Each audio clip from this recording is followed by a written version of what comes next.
Welcome, Holy Spirit.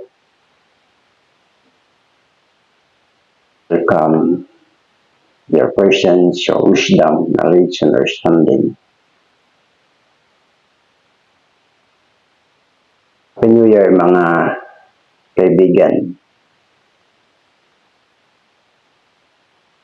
Kamarang ito sa pagsisimula ng taon ay napakahalaga na sisimula tayo sa unang araw ng ating buhay sa taong ito ng 2024 na meron tayong unawa sa Diyos at sa Kanyang salita. Sapagkat sa salita ng Diyos ay ating malalaman kung anong Kanyang kalooban. Tulad halimbawa ng sinasabi dito sa Isaiah chapter 42 verse 9. Ang sabi niya, narito ang mga dating bagay ay nangyayari na. At ang mga bagong bagay ay ipinahahayag ko, bago mga litaw ay sinasaysay ko sa inyo. So ito yung salita ng Diyos na nagpapahayag siya na yung mga nangyari na ay huwag na nating alalahanin. Kaming nangyari sa ating mga buhay sa mga nakaraang mga taon na hindi maganda. Bilang Kristiyano ay hindi maiwasan dahil sa sariling kalooban na mapunta doon sa tinatawag na field of fig, doon sa kwadra ng mga baboy. Maiwasan na magkaroon ng aberya ang pakikipagrelasyon sa Diyos. Na kahit man ang mga alagad, ano man sila kalapit sa Diyos, sa Panginoong Diyos, dumating ang pagkakataon na kahit si Pedro, itinatuan niya ang Panginoon. Ngunit ang kagandahan nito dahil sa kabila ng mga nangyayari o mangyayari sa ating buhay, sa ating paglayo sa Diyos, naroon ang biyaya ng Diyos. Naroon ang biyaya ng Diyos na humahatak sa atin pabalik sa Diyos. Sa pagsisimula ng taong ito, anuman yung mga nakaraan, sabi ng salitang Diyos sa Isaiah, na yung mga dating bagay nangyari na. So, huwag na nating alalahanin yun. Yung mga bagay na nangyari na, hindi na natin maibabalik yun. Kaya nga ang Diyos ay magpapasimula uli sa buhay natin. Kaya ang Isaiah ay napakagandang paalala ng Diyos sa atin na huwag nating alalahanin yung mga bagay na nangyari na. Mga bagong bagay ipapahayag niya bago pa mga litaw. So, napakahalaga na ating maunawa ito. At ang pangako ng Diyos sa Exodus chapter 20 verse 24. Ito yung maganda dahil dito natin makikita ang pangako ng Diyos. Na ang sabi niya dito, isang damba ng lupa ang inyong gagawin sa akin, at inyong ihahain doon ang inyong mga handog na susunugin, at ang inyong mga handog tungkol sa kapayapaan, ang inyong mga tupa at ang inyong mga baka sa lahat ng dakong aking ipapaalala ang aking pangalan, ay paroroonan kita at pagpapalain kita. So sa King James Version ay napakaganda ang sinasabi nito. So meron tayong Bible Meron din pa naman tayong digital Bible na yung apps Bible. So, dito sa Exodus 20, natin titingnan. Maganda yung sinasabi ng Diyos dito sa King James. Sabi niya dito sa dulong bahagi, "In all places where I record my name, I will come unto thee and I will bless thee."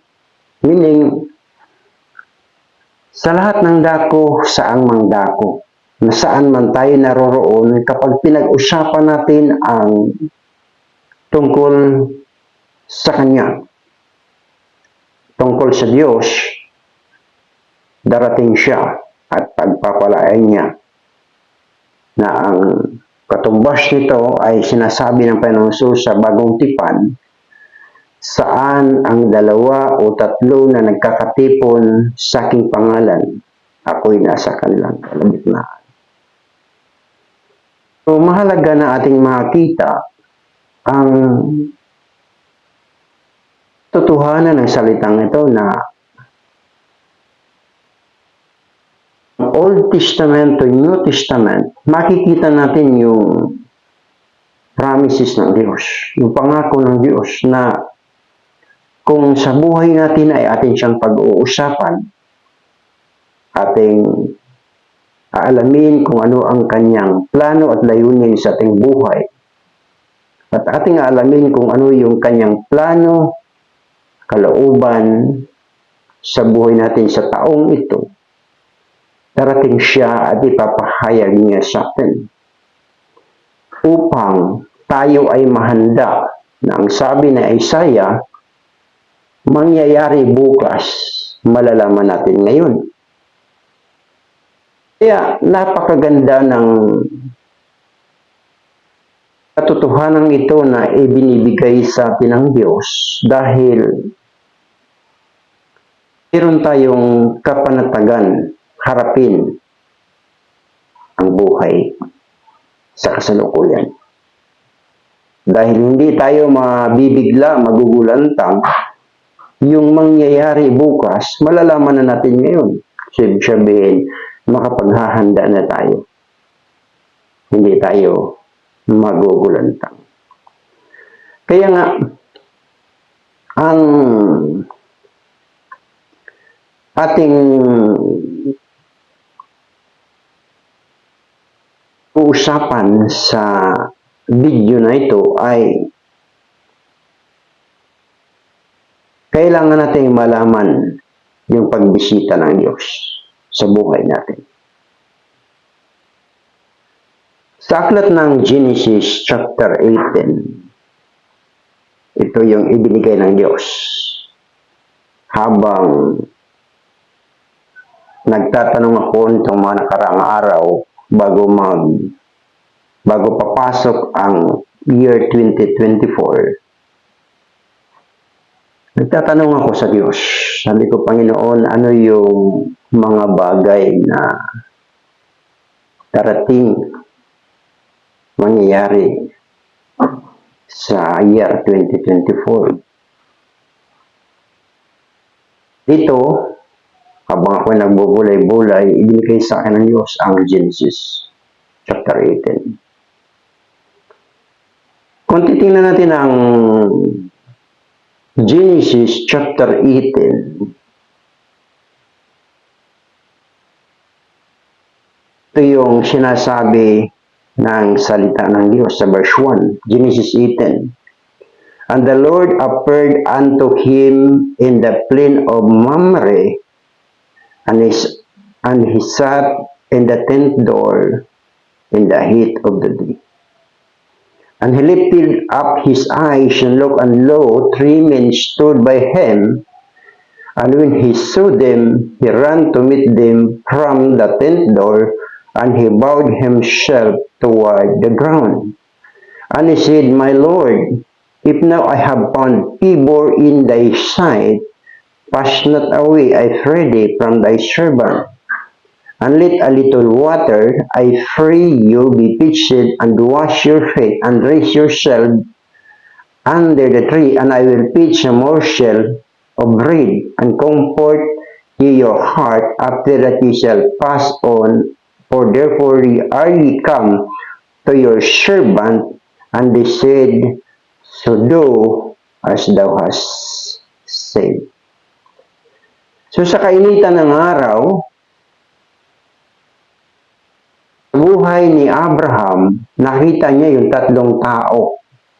Sa mata ni Abraham, ang tatlong tao na lumapit sa kanya, at ayon sa pagpapahayag sa paunang kapahayagan, tatlong tao nakita ni Abraham na dumadaan sa kanyang harapan.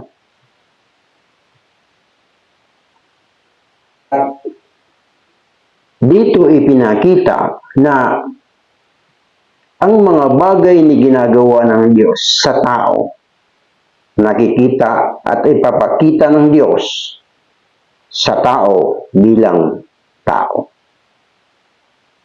Kung titingnan natin dito sa Genesis chapter 18, tao yung nakita. Pero pag binasa natin sa unahan, Panginoon ang nasa malalim na pangunawa.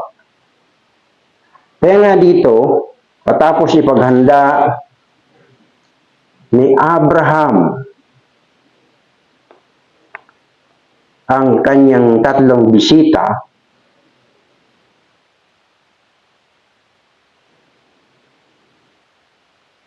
sa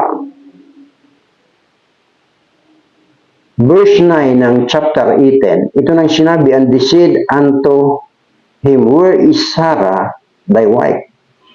And he said, behold, in the sand. And he said, I will certainly return unto thee according to the time of life, and lo, Sarah thy wife shall have a son. And Sarah heard it in the tent door which was behind him, and Abraham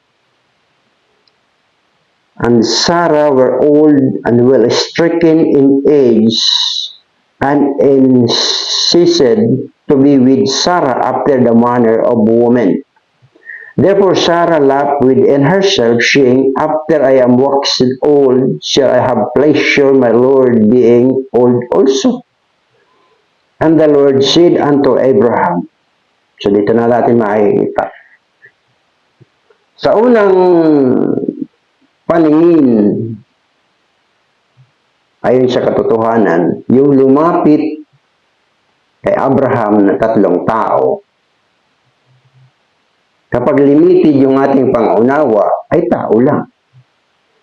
Ngunit habang lumalalim yung kanilang pag-uusap matapos handugan ni Abraham yung kanyang tatlong bisita ng tubig sa paglilinis ng kanilang mga paa at pagkain, kiso, at nakaramdam sila ng pagkabusog, nag-iba ang revelation.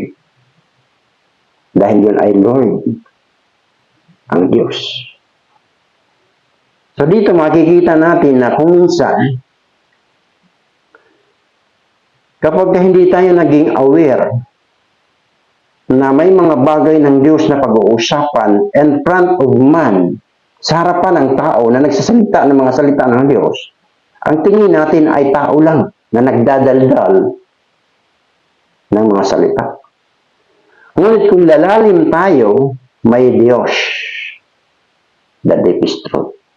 Yung malalim na katotohanan, ating makikita ang Diyos. So dito, kung titingnan natin, hindi lang revelation ang dala ng Diyos. Hindi lang revelation knowledge about magkakaroon ng anak sa sunod taon, si Sarah. Hindi lang revelation tungkol doon, kundi revelation naman tungkol sa judgment na gagawin ng Diyos sa Sodoma at Gomora. Nang malaman ito ni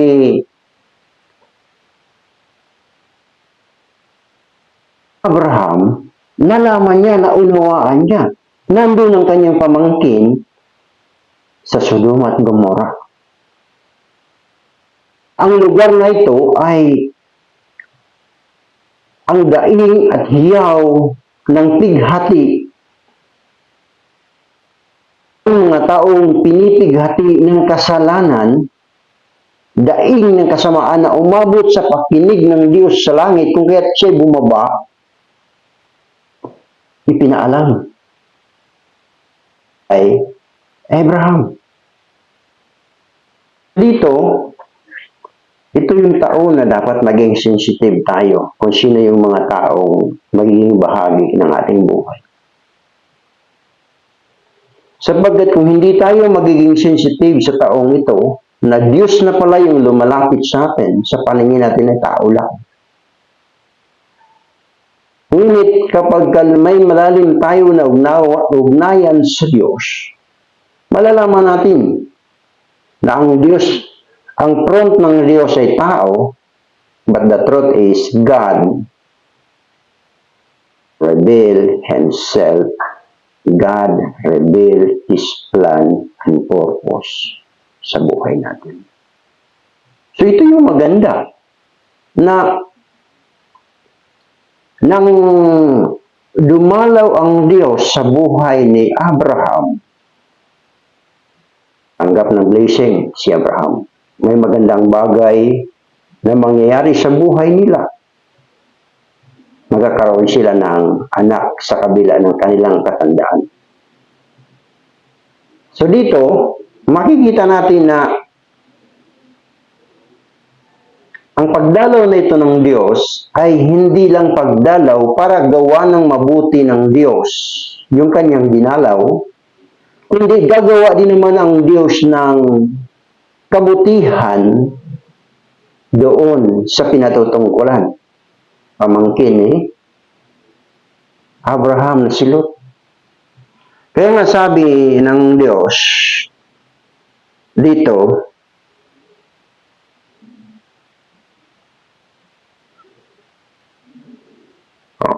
sa 16, sabi naman dito, and the men rose up from thence and looked towards Sodom. And Abraham went with them to bring them on the way. So, ang ibig sabihin, bumalik uli sa pagiging tao. Yung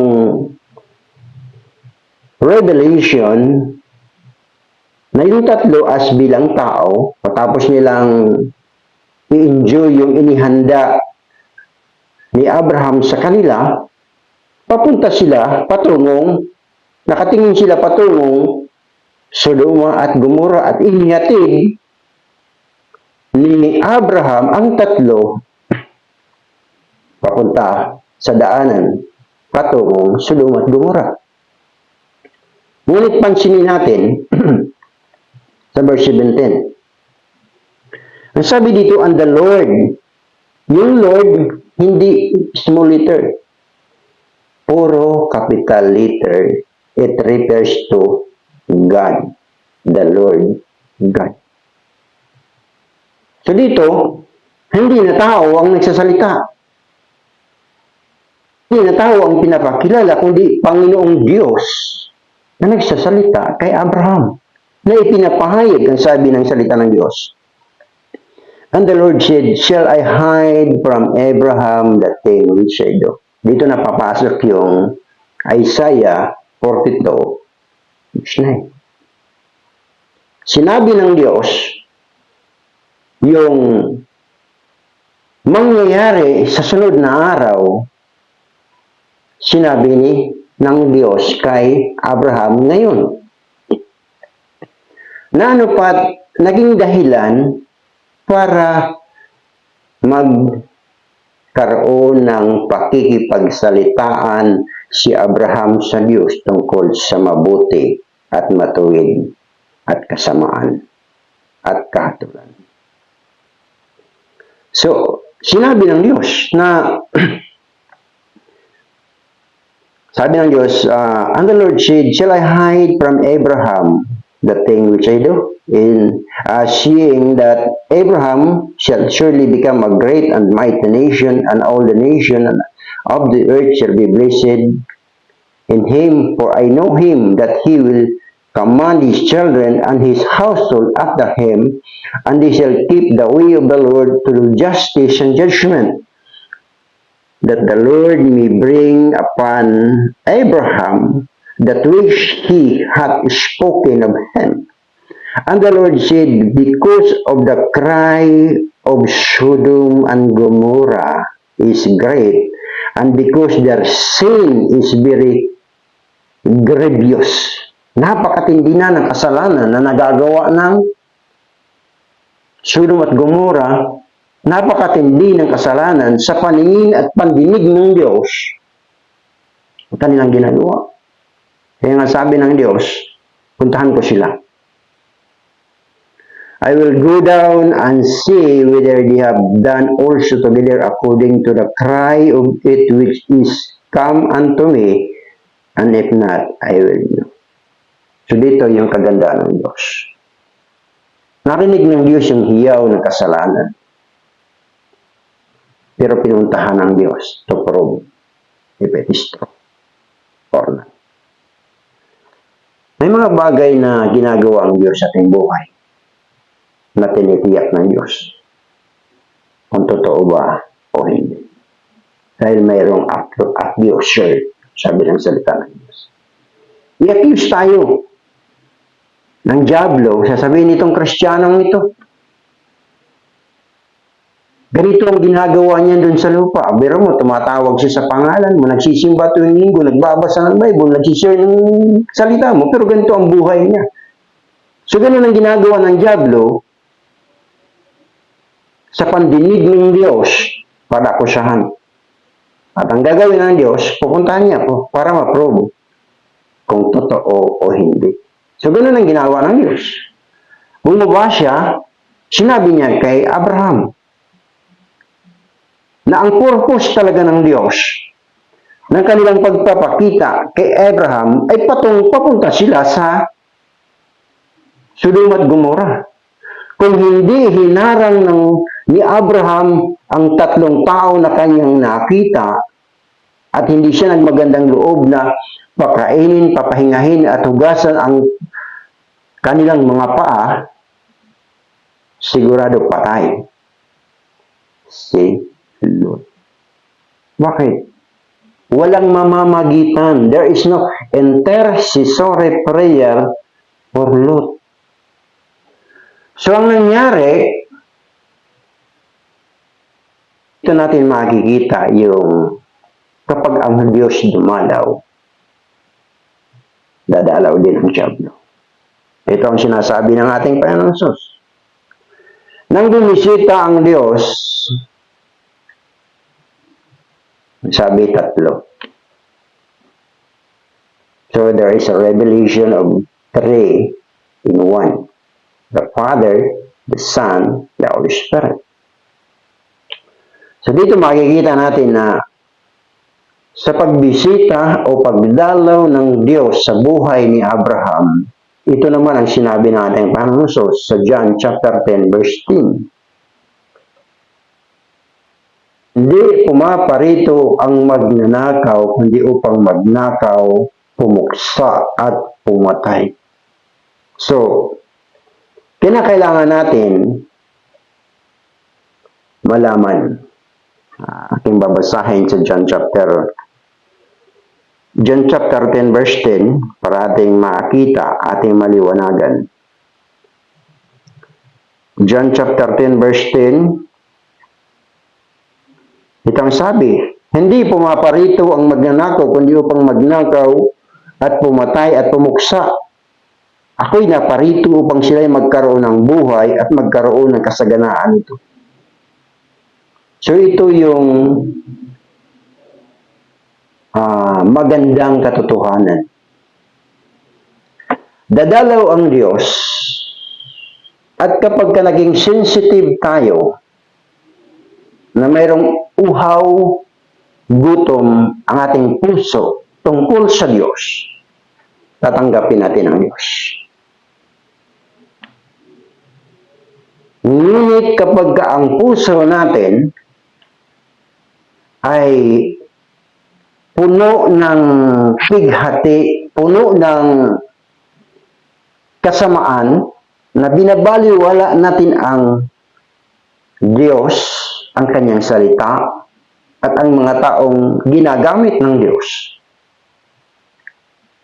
matutulad tayo sa Sodoma. Sapagkat yung kahatulan ng Diyos,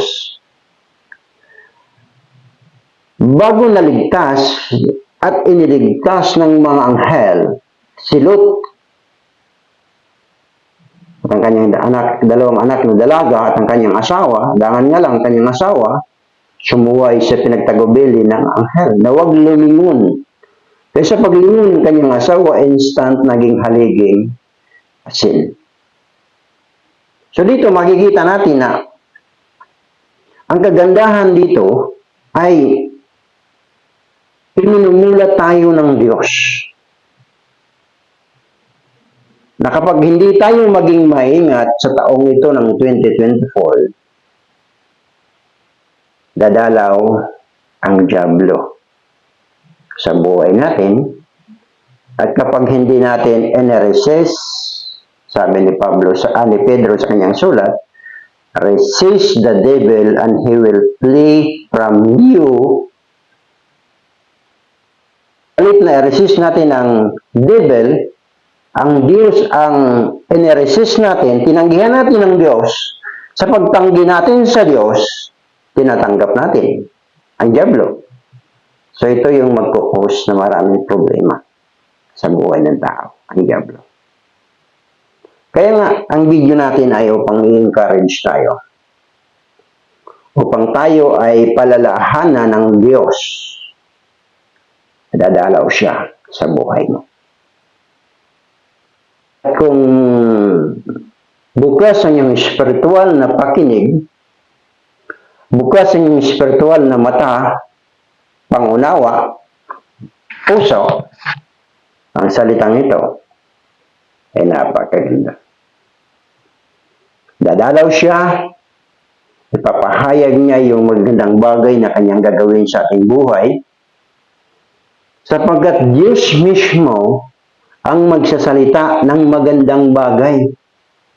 Kaya ang Diyos mismo ay nagsalita, ang sabi niya, sa sunod taon sa pagbalik ko, may magandang bagay na mangyayari. Although, natawa, nag-alinlangan ang mag-asawang ito na may edad na. Ngunit, walang mahirap sa Diyos. Nangyari ang sinasabi ng salita ng Diyos. Kaya nagkaroon ng Isaac. So dito, napakalaga nating makita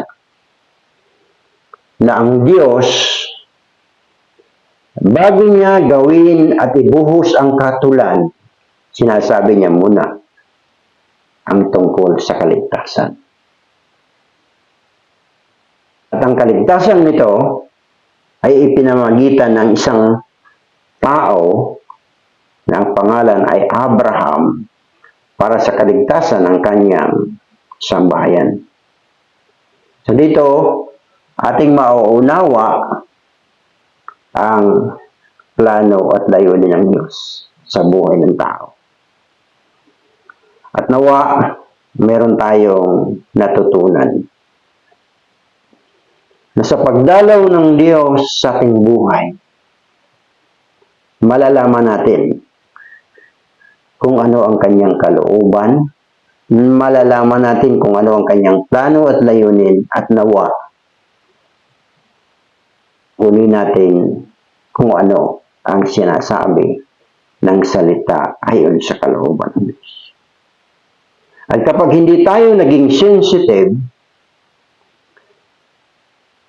dyablo ang dadalaw sa ating buhay.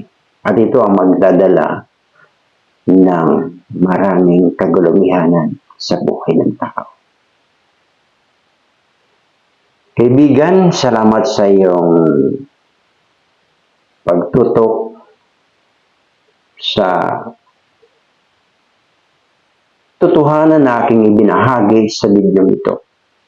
At kung ikaw ay napagpala, huwag mong kalimutan na mag-subscribe sa aking munting channel.